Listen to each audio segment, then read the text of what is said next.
Amados, nós vamos dar continuidade à nossa série de mensagens hoje,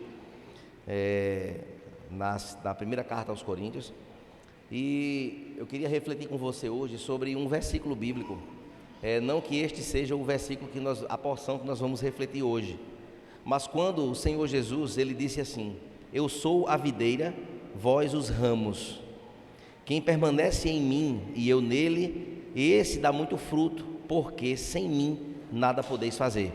Jesus falou isso no livro de João, capítulo 15, verso 5.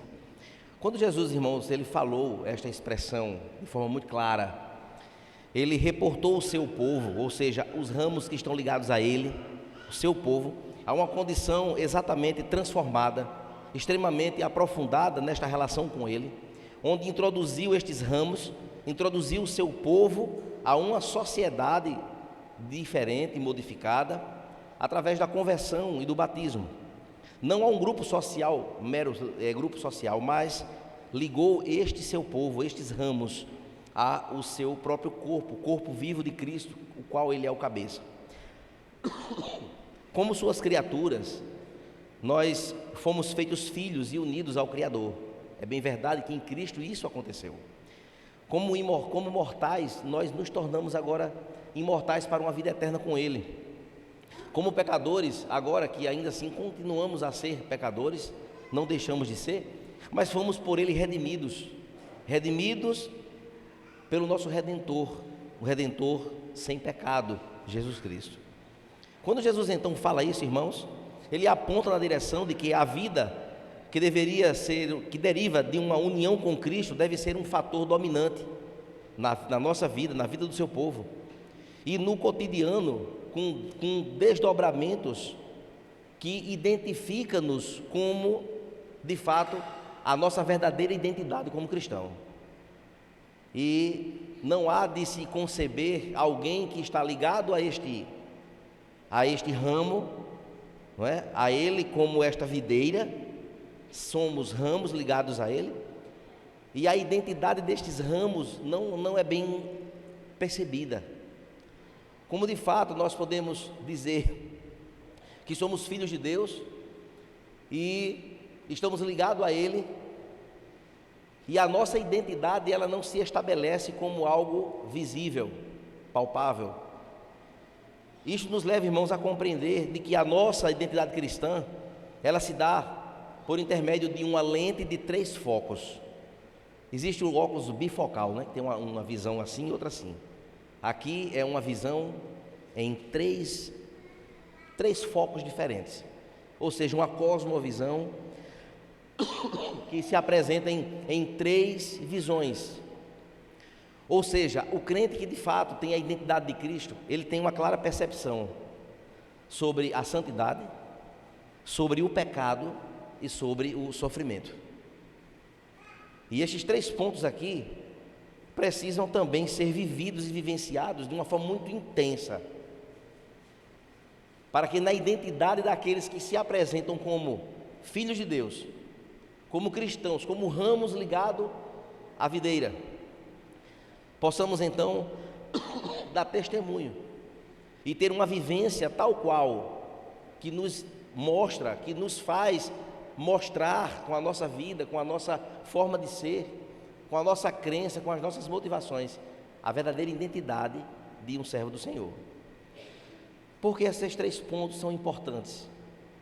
Porque sobre a santidade, irmãos, precisamos compreender que nós em Cristo somos santos, e que a santidade é de fato a primeira e principal particularidade desta identidade como cristãos, que ela deve estar firmada, enraizada na nossa união com Cristo, pois Ele é santo. E o que quer dizer santo? Santo, irmãos, é separado por Deus e para Deus, buscando viver valores transformados em ruptura com a velha natureza. Então, santidade não é uma falácia, não, mas é um modo de viver modificado de quem de fato porta a identidade cristã. Assim sendo, irmãos, nós precisamos entender que neste ponto de ser santo, existem os modismos que o mundo apresenta hoje que os ramos ligados a esta videira começaram a se envolver de forma muito profunda, de tal forma que hoje é difícil identificar, a identidade está meio ofuscada. Quem é quem? Esta é a geração que nós vivemos. Mas aquele que tem a identidade de Cristo precisa entender também que, além da sua percepção sobre a santidade, ele também tem que compreender sobre o pecado. Pois como santos e ainda pecadores que somos, continuamos a ser até o dia que Cristo voltar, onde seremos glorificados, onde o nosso corpo corruptível se revestirá de incorruptibilidade. Palavras profundas, lindas e extraordinárias. Ainda como pecadores, nós estamos aqui, irmãos, aprendendo a viver, a praticar aquilo que é referente a esta posição em Cristo. E isso de fato é um processo que dura uma vida inteira, uma vida toda, porque todos nós somos pecadores, mesmo redimidos. Mas é uma construção diária até o último dia de nossa vida aqui. Assim, irmãos, a lente do pecador, ela é útil para revelar a nossa necessidade contínua de arrependimento. Precisamos nos arrepender a cada dia, entender o que é esta santidade dentro desta identidade.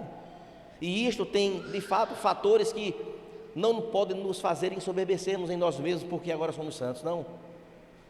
Precisamos, por conta da nossa ainda natureza pecaminosa, entender o pecado e nos fazermos lembrar de que precisamos nos arrepender a cada dia.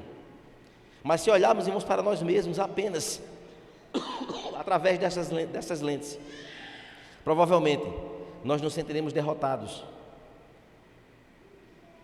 por nossa luta diária contra as tentações. Diante disso, irmãos, por último, somos sofredores, porque o sofrimento, em última análise, é uma dádiva de Deus. Em última análise, o sofrimento da vida aqui terrena é uma dádiva de Deus. Por que é que nós entendemos ser uma dádiva de Deus, irmãos? Porque é neste sofrimento que o amor por nós, de Deus em Cristo, é profundo e cuja a sua intenção é de nos abençoar, é de nos aperfeiçoar, de nos fazer crescer, amadurecer, conhecer, ver a sua providência. Não confiar em nós mesmos, mas sim, pelo sofrimento, buscar a Ele, que é a fonte das nossas vidas. Pois eu preciso destacar aqui, irmãos, as palavras do apóstolo Paulo, na própria carta aos Coríntios, lá na frente, lá na segunda carta, no capítulo 12, quando ele pede ao Senhor 3 vezes para ser retirado dele o espinho da carne, que o fazia sofrer.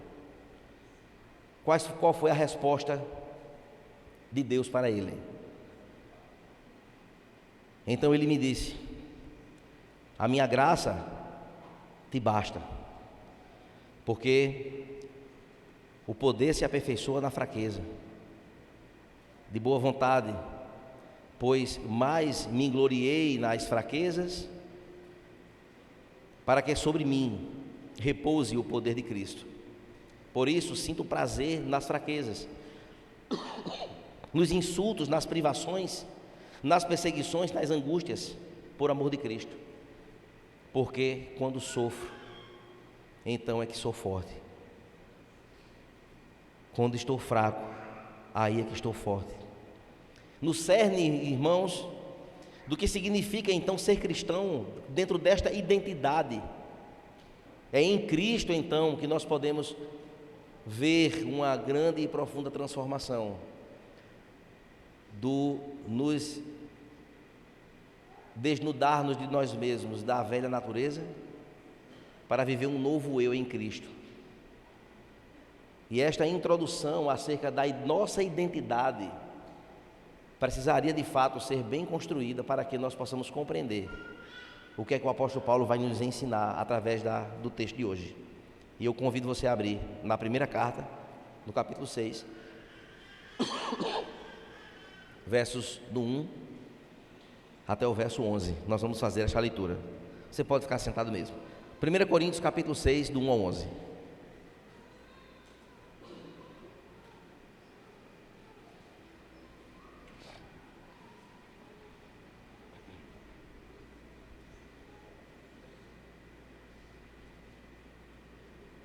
Primeira Coríntios capítulo 6, verso do 1 ao 11. Quando algum de vocês tem uma questão contra outro, como se atreve a submeter isso ao juízo diante dos injustos e não diante dos santos? Ou vocês não sabem que os santos hão de julgar o mundo? Ora, se o mundo deverá ser julgado por vocês, será que vocês não são competentes para julgar as coisas mínimas? Por acaso vocês não sabem que haveremos de julgar os próprios anjos, quanto mais as coisas desta vida? Portanto, quando precisam julgar negócios terrenos, por que vocês constituem como juízes aqueles que não têm nenhuma aceitação na igreja? Digo isto para a vergonha de vocês. Será que não existe nem ao menos um sábio entre vocês que possa julgar entre seus irmãos? Mas um irmão vai a juízo contra o outro irmão, e isto diante de não crentes. O simples fato de moverem ações contra os outros, uns contra os outros, já é completa derrota para vocês. Porque não preferem sofrer a injustiça, porque não preferem ficar com o prejuízo, mas vocês mesmos cometem injustiça e causam prejuízo, e isso aos próprios irmãos. Verso 9: ou vocês não sabem que os injustos não herdarão o reino de Deus? Não se enganem, nem os idólatras, nem os imorais, nem os idólatras, nem adúlteros, nem afeminados, nem homossexuais, nem ladrões, nem avarentos, nem bêbados, nem maldizentes, nem roubadores herdarão o reino de Deus. Alguns de vocês eram assim, mas vocês foram lavados, foram santificados, foram justificados no nome do Senhor Jesus Cristo e no Espírito do nosso Deus. Vamos orar. Pai querido, te louvamos, te adoramos, ó Deus, na beleza da tua santidade. Nos achegamos à tua palavra, Senhor, e pedimos, ó Deus, a intervenção do teu Santo Espírito, a fim de que, ó Pai, possamos compreender a tua palavra. Que sejamos, ó Deus, alimentados pelas Escrituras nesta noite, onde aqui se reúne o teu povo na santa convocação de no dia do Senhor podermos estar aqui nesta tão rica oportunidade. Obrigado, Senhor, pelo privilégio de compartilhar da tua palavra. Vai adiante, ó Deus, do pregador, Senhor, e que tudo aquilo que seja dito, Pai, seja, ó Deus, direcionado pela tua vontade para o nosso alimento espiritual. Louvamos a ti em nome de Jesus. Amém. Irmãos, o apóstolo Paulo tem demonstrado incansavelmente o seu interesse em tratar desta igreja de Corinto. E o que temos percebido, irmãos, é uma igreja que abriu as suas portas para todo tipo de postura inadequada, de tolerância ao pecado, da falta de noção, de rebeldia, de pecar à vontade, de perder então de vista os valores eternos que constam nas Escrituras. Este aqui é o relatório final, é o raio-x da igreja, aqui se prestou a fazer, a viver. Pelo transcorrer, irmãos, da carta, Paulo então dá a entender, de forma lamentável, duplamente colocada os seguintes pontos. Existe um lamento por parte do apóstolo Paulo pela prática do pecado deliberado, como se fosse algo normal. Isto é o primeiro ponto que a gente observa na cabeça de Paulo. Ele fica chateado, revoltado, ele fica inquieto, ele fica, sabe, ele fica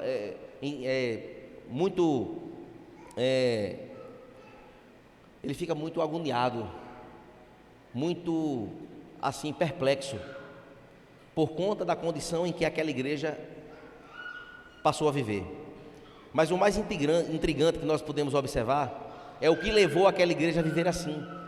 O que levou de fato a igreja a viver este coração tomado por uma compreensão tão diferente daquilo que o apóstolo Paulo ele ensinou quando fundou esta igreja. Ou seja, ele é a ideia de que daquilo que nós precisamos sempre perceber em nós e perceber sempre daqueles que estão próximos de nós. Não é apenas o pecado cometido, mas o que levou a pecar. Nós temos nossos filhos e nós fazemos essa avaliação. A gente diz, não faça isso, meu filho, por isso, por isso, por isso. Aí o filho vai e faz. Aquilo que ele fez causou um prejuízo, causou uma consequência. Mas a grande pergunta é, a mais importante é, o que levou você a fazer isso? Esta é a avaliação profunda que nós podemos observar no apóstolo Paulo. Ele está mostrando o tempo inteiro, trazendo, sabe o que é que vocês são? Carnais. Vocês são orgulhosos. Olha aqui o que está acontecendo. Olha aqui o que está vendo. Olha o que aconteceu. Olha só essas posturas que estão aqui. O apóstolo Paulo, ele fala sobre as consequências daquilo que é praticado, mas ele fala primordialmente, de forma muito mais intensa e em uma profundidade de procurar compreender. Por quê? Aí a resposta é, será que houve conversão? É uma das hipóteses. Será que houve conversão de verdade? Será que vocês de fato são povo de Deus? Será que vocês levam em si a identidade verdadeira dos ramos que são ligados à videira? Observe, irmãos, que neste capítulo, Paulo então ele adentra em um outro assunto espinhoso, que estava expondo a igreja, e nós vamos entender por quê. Havia agora um ponto de exposição pública da sujeira que havia dentro da igreja. E meus irmãos, isto traz de tal forma as entranhas, né, daquela igreja. O apóstolo Paulo então, ele apresenta então o seu posicionamento, a sua crítica, a sua indignação. Nós podemos observar aqui, já no primeiro versículo, porque alguns irmãos estavam processando uns aos outros por questões mínimas, ou seja, estavam botando os irmãos, uns colocando na justiça uns aos outros, por este fato. E Paulo então ele aproveitou a carta para expor neste assunto e chama a atenção deles ao chamado, à identidade deles como cristãos, como de fato deveria ser. E este é o grande ponto. Observe, irmãos, que a nossa vida, ela precisa, há momentos que nós precisamos sempre parar para refletir. Será que eu estou evidenciando a verdadeira identidade cristã? É como a nossa identidade do nosso país, que cada um de nós temos uma. Lá tem a nossa foto, lá tem o nosso registro, lá tem de onde somos brasileiros, somos isso, somos aquilo. Pronto, eu tenho uma identidade. Como cristão eu também tenho uma identidade. Todos nós temos uma identidade cristã. A pergunta é, as nossas atitudes, nossas ações, aquilo que nós fazemos, de fato, aponta na direção desta identidade, da identidade de Cristo? E, meus irmãos, para que possamos desenvolver a reflexão de hoje e possamos dela tirar as nossas lições, observe que no primeiro verso que nós lemos aí, no capítulo 6, diz que quando algum de vocês tem uma questão contra outro, como se atreve a submeter isso a juízo diante dos injustos e não diante dos santos? Esta é a primeira pergunta. E a palavra mais forte aqui é o atrevimento. Como se atreve? Como se atreve a fazer isso? E meus irmãos, aqui, aparentemente, um cristão acreditou que tinha sido injustiçado por outro, logicamente, de alguma forma, até por coisas mínimas, porque ele vai falar essa palavra, coisas mínimas. E aí, meus irmãos, procuraram a justiça nos tribunais locais, e o apóstolo Paulo se refere de ir a um tribunal, perante um tribunal injusto, pois, observe que, quando ele diz como se atreve a submeter isto a juízo, é uma formulação forte, quando ele então fala sobre isso, porque ele taxa esses que assim fazem como um atrevimento, com uma atitude de atrevimento. E, meus irmãos, esta formulação, Paulo então simplesmente ele não consegue acreditar de que os irmãos estivessem fazendo aquilo, o tamanho da exposição que estava acontecendo, e eu queria trazer o contexto para que todos nós pudéssemos compreender. Hoje em dia, você vai colocar alguém na justiça, você não precisa nem de ir lá no fórum. Se eu estiver enganado, depois os advogados de presentes aqui me corrijam. Mas se dá entrada na justiça pela internet, tudo silencioso, tudo, ninguém nem imagina, e o processo está rolando. No dia da audiência pode ser até por videoconferência, a pessoa não sabe nem de casa. Mas no tempo de Corinto, como era que funcionava? Havia um tribunal público, onde todas as questões eram tratadas no mercado público da cidade. Ou seja, o juiz ocupava um lugar conhecido como bema, que era um tipo de palco, um tipo de local com aquela tribuna, onde os réus, os acusadores, todo mundo estava lá em praça pública. E ali eram tratadas todas as questões. Então, como a cultura grega considerava divertida, né, essa batalha, né, da jurisprudência, do julgamento, enfim. Então, se tinha uma grande quantidade de pessoas da cidade, sociedade comum, visualizando, e imaginemos nós, vamos ouvir agora a causa do irmão fulano da igreja tal contra o irmão da mesma igreja. E o povo agora olhando, meu Deus, e lá tem isso? E isso acontece. Imagina o tamanho da exposição pública que os irmãos estavam cometendo, colocando na justiça um ao outro por questões pequenas. Observe, irmãos, qualquer ação judicial, então, se tornava conhecido pelo público. Então, havia também naquele tempo uma postura injusta por parte dos juízes.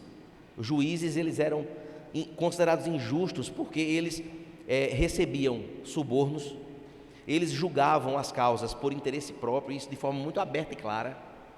Então, quem tinha muito poder aquisitivo, né, saía na vantagem, mesmo sendo injusto o julgamento. Mas assim, irmãos, se colocava o contexto. E Paulo, irmãos, tinha os seus pressupostos com base no livro de Atos, capítulo 18, os versos do 12 ao 16.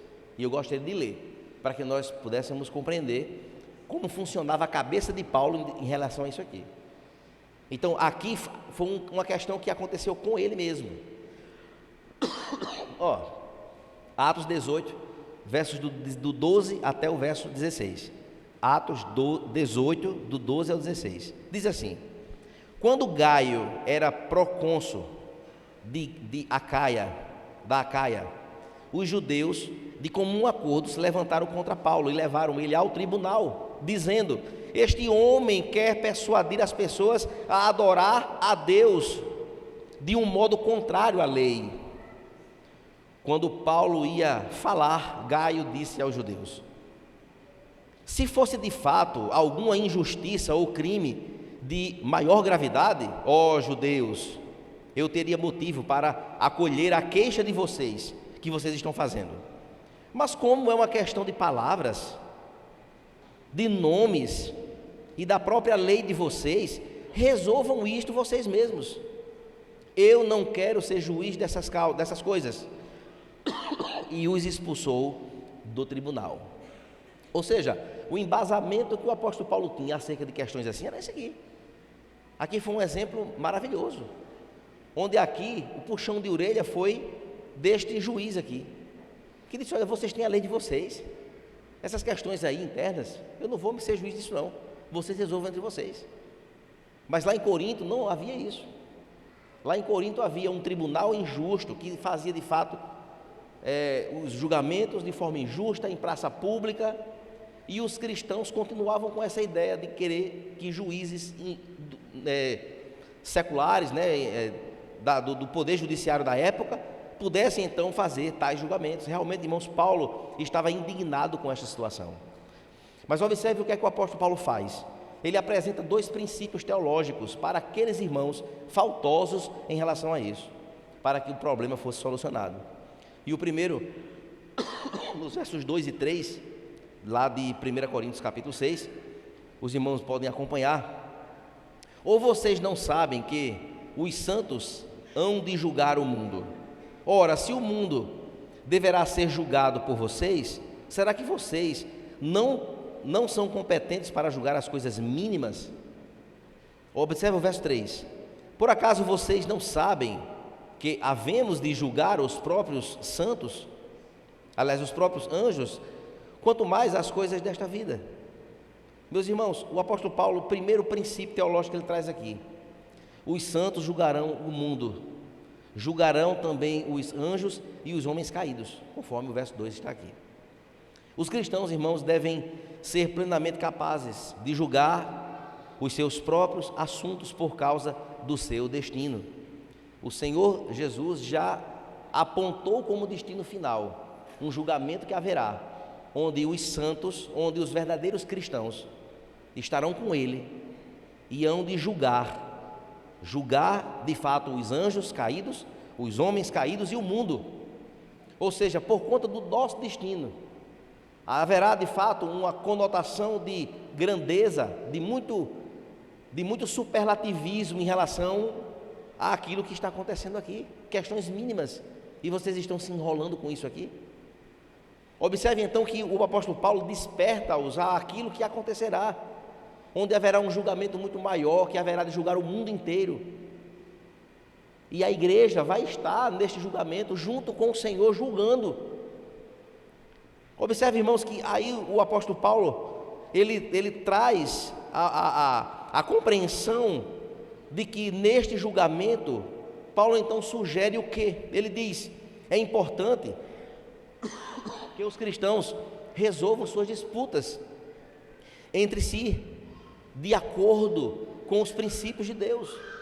Ou seja, se a igreja será juíza juntamente com o Senhor no final de todas as coisas, porque de fato vocês não podem ser juízes entre as questões entre vocês mesmos.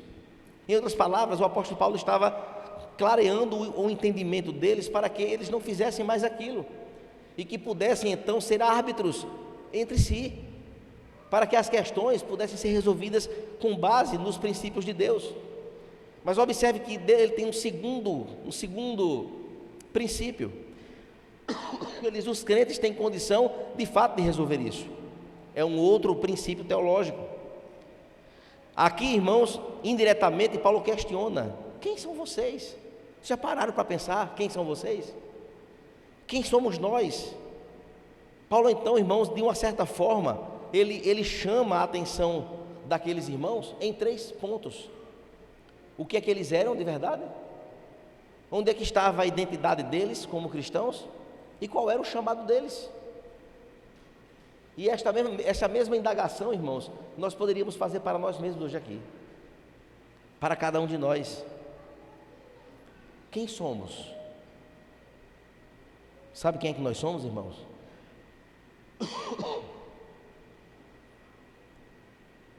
Quem nós somos? Nós somos filhos de Deus.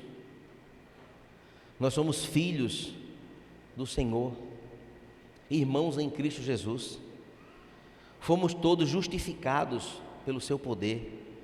Fazemos parte do povo de Deus e recebemos uma linda e grandiosa promessa de novo céu e nova terra que nos espera. Será que isso não é grande o suficiente para compreendermos quem nós somos? Qual é a nossa identidade? Qual? Nós queremos ser identificados no mundo como o quê? Como alguém bacana entre todos? Ou como alguém que de fato levanta a bandeira do Evangelho? Que diz não ao que Deus diz não e diz sim para o que Deus diz sim. Qual o nosso chamado? Caminhamos aqui, temos de fato convicção de que o Senhor nos chamou eficazmente para uma vida eterna, para o viver aqui o já e o ainda não? Será que nós estamos fazendo valer isso, irmãos? São esses pontos elementares que Corinto vivia ou tinham perdido de vista. Assim sendo, meus irmãos, erramos quando nós esquecemos quem somos. Nós erramos. Quando eu esqueço quem eu sou, eu erro. A gente erra. A gente erra, irmão, quando nós esquecemos a nossa identidade e quando esquecemos a nossa vocação. Crentes, irmãos, a todo tempo agem como se esquecerem dessas 3 coisas em algum momento da vida. E a nossa expectativa é que nós possamos sair hoje daqui com compromisso com Deus de nos fazer lembrar dessas 3 coisas: quem eu sou, qual é a minha identidade e o meu chamado, para que foi. Atitudes mesquinhas, irmãos, insanas e minúsculas, carnais, mundanas, quando as ações então deveriam sempre olhar para Cristo e saber que Ele já nos libertou da escravidão do pecado e nos salvou. São pontos extraordinários que nós não podemos esquecer. Mas a igreja de Corinto estava vivendo exatamente isso. Ela tinha esquecido quem ela era, ela tinha esquecido a sua identidade, ela esqueceu do seu chamado para a salvação em Cristo Jesus, vivendo exatamente esses pontos aqui. Do verso 4 ao verso 6, irmãos, o assunto continua agora mais aprofundadamente, quando o apóstolo diz: portanto, quando precisam julgar negócios terrenos, porque vocês constituem juízes aqueles que não têm nenhuma aceitação na igreja. Por quê? Digo isso para a vergonha de vocês. Será que não existe nem ao menos um sábio entre vocês que possa julgar entre seus irmãos? Observe, queridos, o verso 6. Mas um irmão vai a juízo contra outro irmão, e isto diante de não crentes. Queridos, o apóstolo Paulo aponta 3 coisas aqui nessa porção. Porque vocês instituem juízes entre vocês, aqueles que não têm nenhuma aceitação na igreja. E a gente vê claramente aqui, irmãos, que o apóstolo Paulo repudiava completamente o púlpito da igreja a ser cedido por um juiz, por um magistrado, por seja lá quem for, por um político. Esse juiz não tinha aceitação na igreja, eram homens ímpios, eram homens injustos em seus julgamentos públicos. Ele diz uma outra coisa: eu digo isso para a vergonha de vocês. Ou em outras palavras, ele diz para a igreja de Corinto: eu estou com vergonha de vocês, o que vocês estão fazendo é uma vergonha, vocês precisam corrigir urgentemente esta postura. Mas o apóstolo Paulo fala uma outra coisa: será que não existe entre vocês nenhum sábio que possa julgar entre vocês? E meus irmãos, olhando para esses 3 pontos, um julgamento entre 2 membros de uma igreja perante um tribunal pagão não era um assunto, irmãos, inocente, não era uma coisa qualquer, não era. Isso revelou o quanto lhes faltava sabedoria cristã e quão mal revelavam a Cristo. Quando chegava 2 irmãos da mesma igreja, ou de outra igreja, se fosse o caso, para botar na justiça, poderiam, irmãos, avaliar o quanto essas ações apresentam bem ou não a Cristo. O que é que o juiz vai dizer? Essa semana eu tive um testemunho terrível, irmão, testemunho terrível de uma igreja onde um irmão foi até a delegacia prestar queixa de uma outra irmã da mesma igreja, porque a galinha dela estava ciscando o terreno do irmão, que eram vizinhos.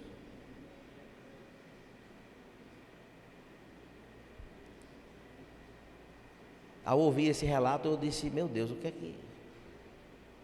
como assim? Eu queria entender na cabeça desse cidadão. Foi marcada uma audiência, o delegado chamou, né, para uma tratativa dos dois. O delegado ímpio. Quando sentaram os dois aqui, pegou aqui o boletim de ocorrência para conversar sobre o assunto. O delegado, depois de ouvir tudo, olhou para o rapaz, que era o crente, era o dono do terreno, e a irmã, a dona da galinha. Olhou para o rapaz e disse assim: tenha vergonha na sua cara com o rapaz. Como é que você se presta a vir a uma delegacia, ocupar o meu tempo, porque a galinha dessa pobre senhora foi ciscar no seu terreno, pegou, rasgou o documento na frente dos dois, mandou a mulher ir para casa e disse: deixe as suas galinhas à vontade, qualquer coisa vem aqui e me diga. Com tudo isso, eu preparando isso aqui, isso veio à minha memória. Eu disse: meu Deus, o que é que se passa na cabeça de um crente por uma questão tão mínima.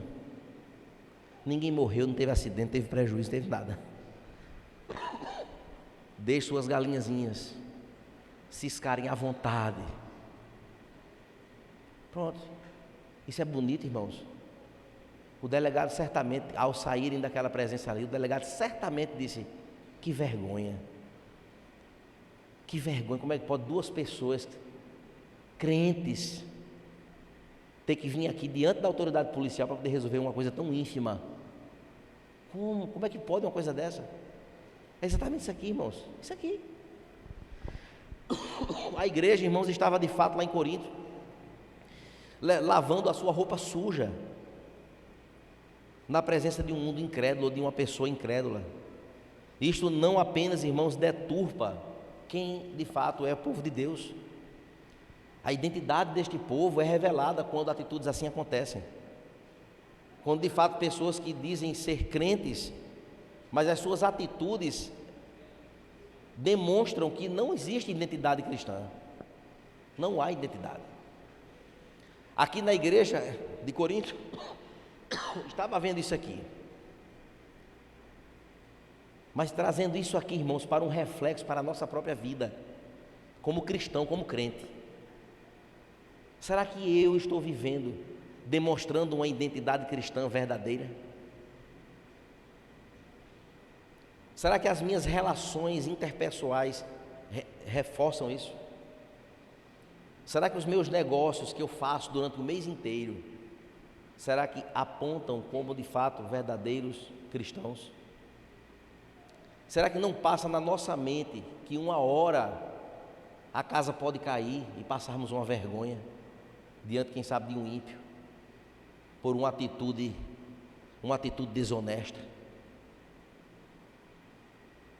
Será que nós estamos cumprindo, irmãos, as nossas obrigações como de fato cidadãos do céu, que vivem aqui numa verdadeira identidade com o Senhor? Precisamos, irmãos, fugir do romantismo e compreender que as coisas eternas são sérias. Essa brincadeirinha de, não, o que é que tem? Que besteira, o que é que tem? Tem nada não. Quem somos? Qual é a minha identidade e o meu chamado? Onde é que está? Observe, irmãos, que na presença dos incrédulos, aquelas pessoas então estavam fazendo com que a igreja passasse o ridículo.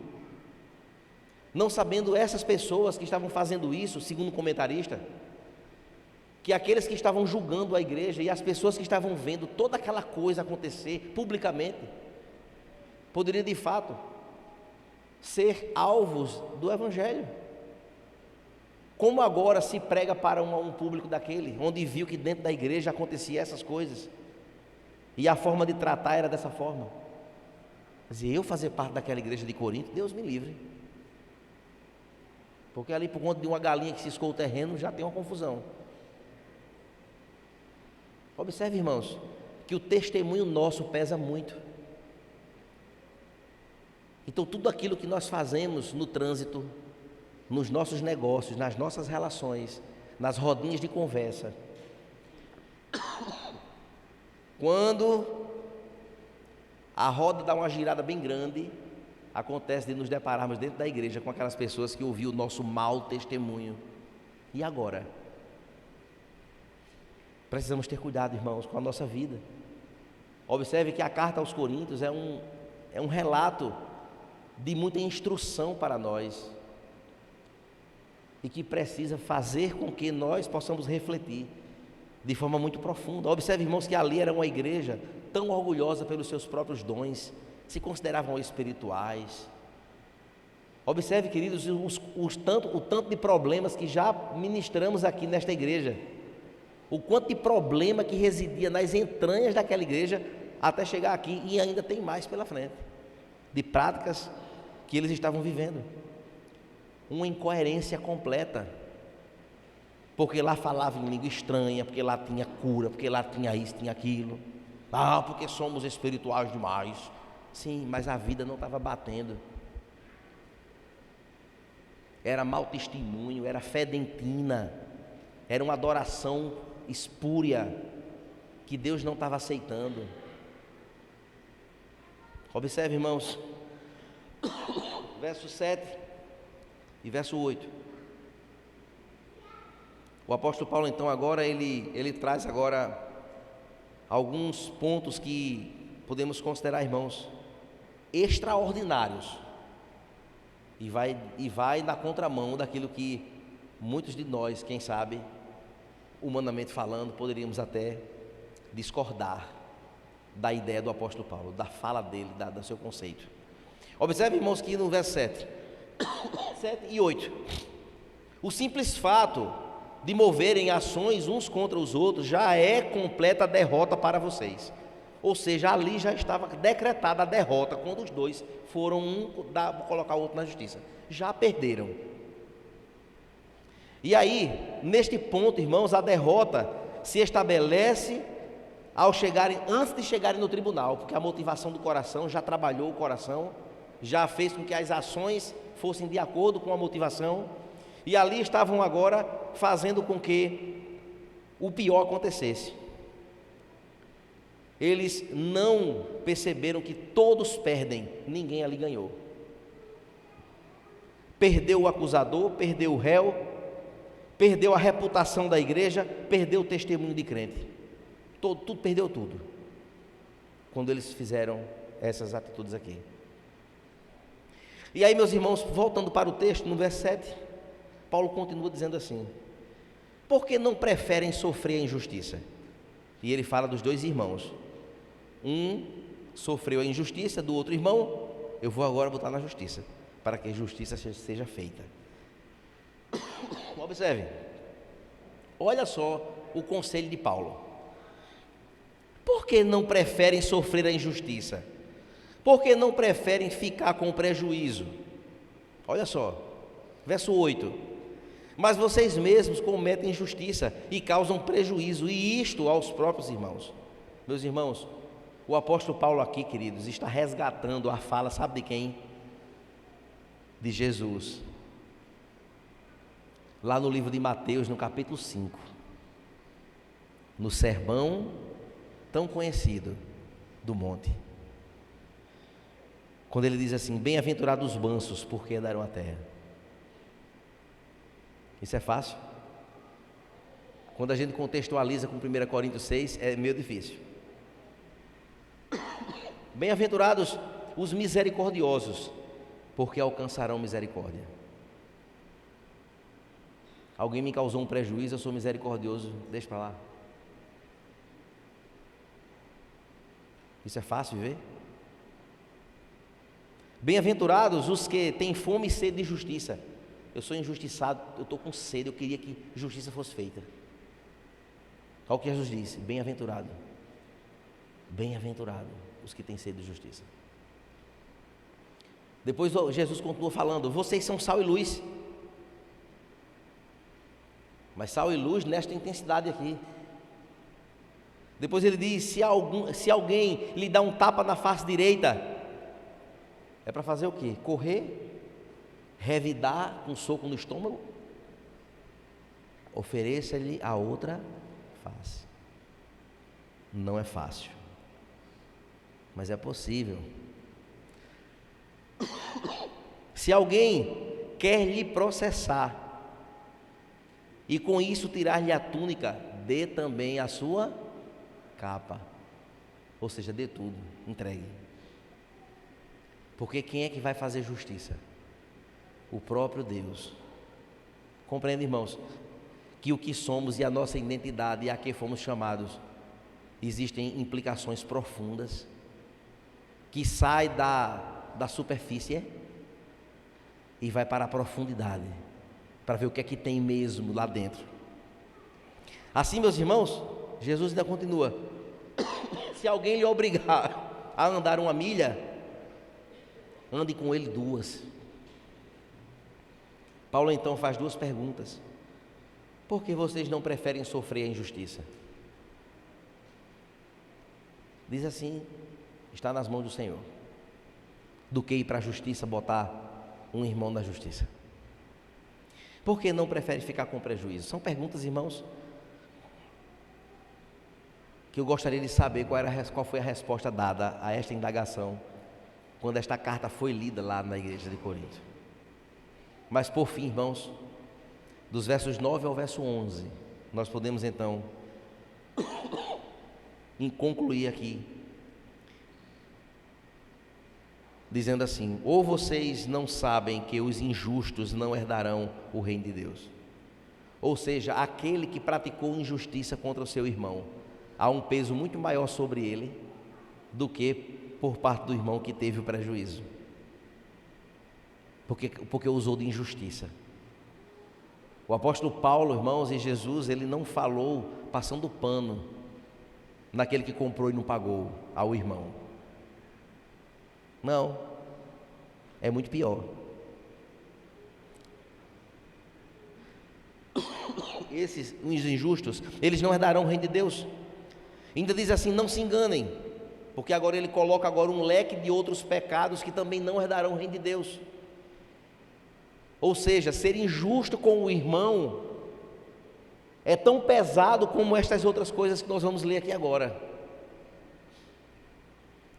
E eu convido você a ler aí na sua Bíblia, porque ele diz: não se enganem, nem imorais. E essas palavras, esses adjetivos aqui, eu creio que todos vocês sabem discernir, compreender, né, claramente.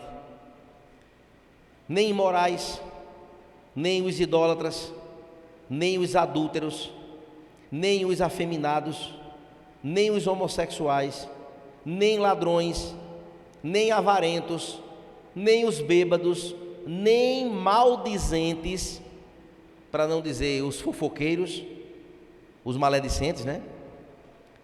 Nem roubadores herdarão o reino de Deus. Alguns de vocês eram assim, ou seja, ele fala do que ele sabia. Ou seja, no tempo em que eu era o pastor daí, que eu abri a igreja, que a gente fundou a igreja, que eu passei 3 anos caminhando com vocês, eu sei que alguns de vocês eram assim. Mas vocês foram lavados, vocês foram santificados, vocês foram justificados no nome do Senhor Jesus Cristo e no Espírito do nosso Deus.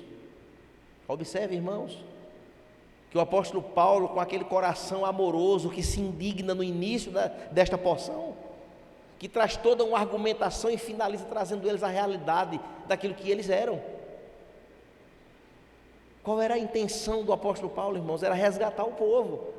A cada momento que se passa nestes capítulos, eu tenho certeza que o pastor Wellington percebe a mesma coisa, e os irmãos, Paulo está cada vez mais interessado em não abrir mão da igreja, em não desistir da igreja, em poder fazer o que pode com todas as seus argumentos. E aí, irmãos, Paulo nesta porção fala fortemente ao irmão que cometeu o erro. Vocês não percebem o quão é sério o seu pecado? Isso aqui é uma forma de parafrasear, de que aquele irmão que causou prejuízo ao outro agiu com injustiça, e se ele não se arrepender, ele não herdará o reino de Deus. E meus irmãos, a única coisa, irmãos, que nós podemos ganhar é de fato esta comunhão com Deus, quando nós compreendemos o que somos, a nossa identidade e o chamado a que nós fomos chamados.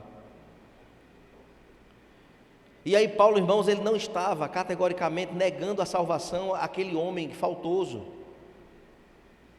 mas ele estava trazendo o entendimento de que a fé religiosa precisava ter ações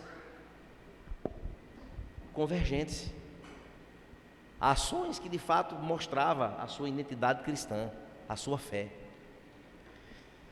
Se um cristão pode, irmãos, enganar e fraudar seus irmãos, podemos perguntar categoricamente, com justiça até, e com legitimidade, se ele é realmente um ramo ligado à videira. De forma muito clara.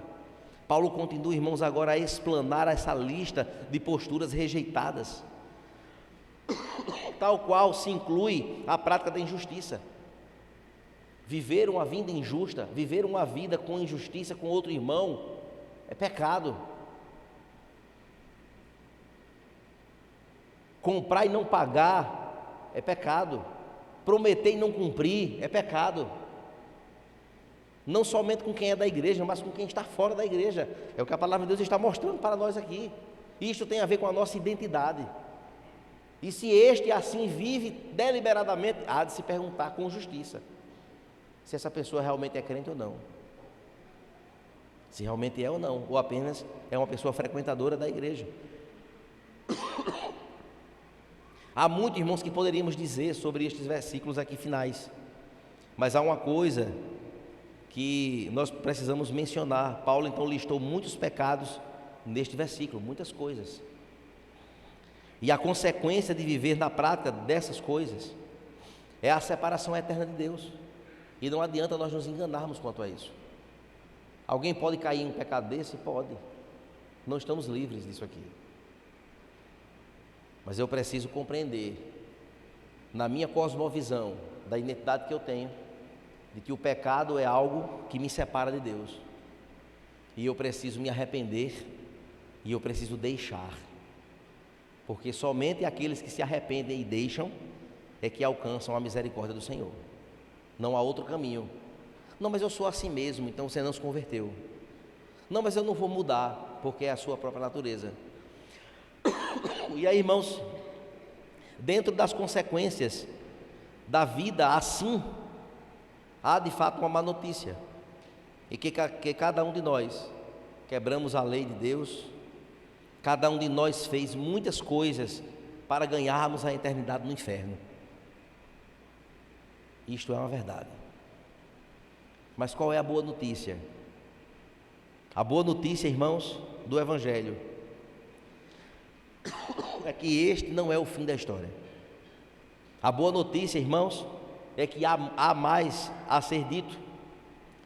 Quando nos arrependemos dos nossos pecados e nos voltamos para o Senhor Jesus Cristo, quando cremos em Cristo e o confessamos como Senhor e Salvador, e tornamos então uma nova criatura pelo seu poder, nós somos então, irmãos, adotados na família celestial de Deus e começamos novamente uma nova vida em Cristo, uma nova vida transformada e modificada.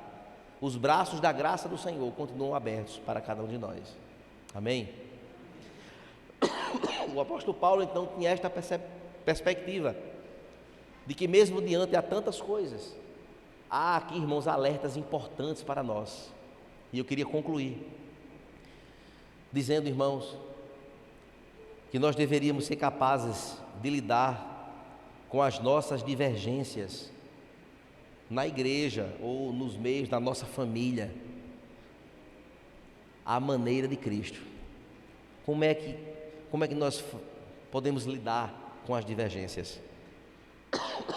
Mesmo quando outras pessoas, irmãos, nos magoam, tendo o dever para com o nosso Senhor e Salvador de responder como Ele responderia, com amor, com compreensão, com o desejo de paz e reconciliação.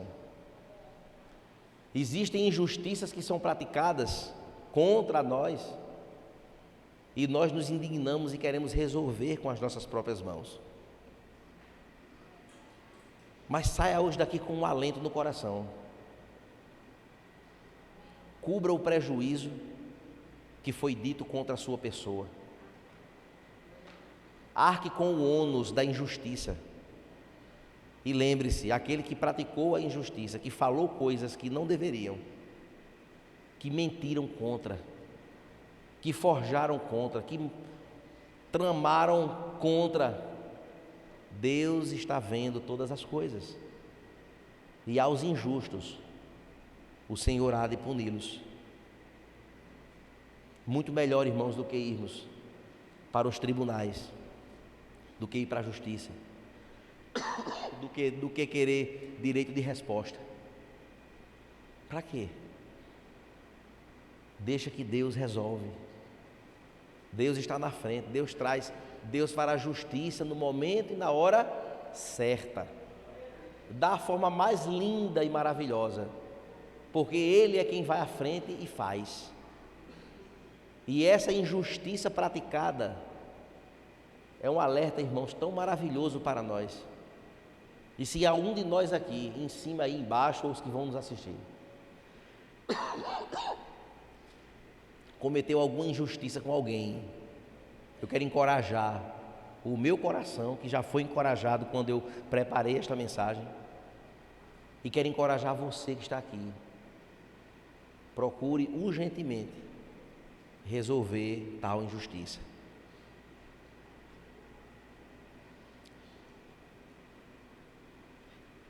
Ontem estávamos aqui na sala dos homens. O pastor Wellington estava ministrando. E no transcorrer da aula ele trouxe um fato histórico do nosso estado. Quando uma pessoa era um político importante, que tinha sido governador aqui no estado, estava no restaurante e o governador em exercício estava em casa. E uma pessoa chegou lá, injustamente fez um relatório, motivando o governador à época a pegar a sua própria arma e ir aonde estava o outro e disparou vários tiros na boca dele. Olha as consequências de uma atitude injusta. Compreende, irmãos, como é que o mundo funciona? Às vezes uma fala nossa causa um prejuízo para alguém. Às vezes uma postagem nossa causa um prejuízo para alguém. Às vezes um comentário, uma insinuação causa um prejuízo para alguém. E de forma injusta, via de regra. Precisamos, irmãos, compreender, queridos, que a vida cristã, ela é esse campo de batalha o tempo todo. A nossa inclinação, ela é mais terrível do que possamos imaginar. Além daquilo que nós pensamos, que nós seríamos capazes de fazer. Esta é a inclinação pecaminosa do coração humano, meu e seu. Mas louvado seja Deus por Cristo Jesus, que nos redimiu, que nos justificou, que pelo seu sangue naquela cruz, Ele pagou o preço pelas nossas vidas. E teve esse cuidado de deixar registrado tantas coisas ricas, para servir de orientação para nós. Que aqui não é aula de moralismo, não, aqui é a Bíblia que fala, é a palavra de Deus que nos instrui, para que nós sejamos preservados debaixo do poder do Senhor. E meus irmãos, que nós sigamos, irmãos, o exemplo de Cristo, que se humilhou e que procurou a paz com os seus próprios inimigos, no seu exemplo de vida. Trabalhemos juntos, irmãos, com o Espírito Santo para sermos um povo de paz, um povo que vive uma outra consciência, uma outra forma de viver, e que isto tenha reflexos, não quando a gente está aqui dentro, que aqui está tudo muito bom, mas é quando nós somos mais desafiados, é quando nós estamos fora daqui, em casa, nos desafios, na luta, no trânsito, no comprar, no vender, no negociar, no conversar, na xicrazinha do café com um amigo. Que possamos, irmãos, assim seguir a Cristo. Sejamos, irmãos, a igreja, sejamos a família de Deus, que se ama, uma igreja que se serve, uma igreja que exala verdade, e que exala amor, e que exala honestidade, e que exala esta santidade requerida por Deus para as nossas vidas. Que nós possamos, irmãos, de fato compreender a cada dia quem eu sou, que papel eu tenho que desempenhar, o que é que eu preciso ser para agradar ao meu Senhor que comprou a minha vida. Como é que eu devo fazer? Se eu tenho que dar um reset na minha forma de ser, que esse reset seja realizado. O que é o reset, né? Na linguagem dos computadores, né? É apertar um botãozinho que desliga o negócio e faz ele recomeçar. Que isso aconteça, irmãos, que nós de fato sejamos uma igreja amada, uma igreja onde se ama de verdade, e que assim continue sendo, para a glória do nosso Deus. Amém? Fiquemos de pé e vamos orar ao Senhor.